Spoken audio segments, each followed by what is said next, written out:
Toto je 500 eurový challenge. Aká bude najdrahšia karta dnes? Dnes bola kocka štedrá a padla šestka, takže si urobíme pack battle medzi Black Boltom a White Flare. Tak poďme na to a do komentu napíš, či si tým Reshiram alebo Zekrom. V prvom balíku je Pokéball, Šabľozubá žaba, Witch King.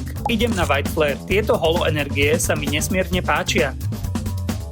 Znova Pokéball, Biliard a nič. Zase Black Bolt. Toto sú top karty z tohto setu.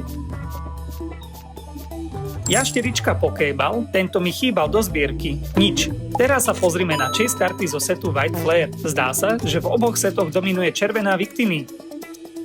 V tomto boostri nebolo nič. Teraz posledné balíky z oboch setov. Vedel si, že viac ako 60% mojich divákov ma nesleduje? Ak patríš medzi nich, rýchlo to zmeň. Super, Master Ball, ale stále by to chcelo nejakú Illustration Rare kartu alebo Aldar. Bude v poslednom boostri?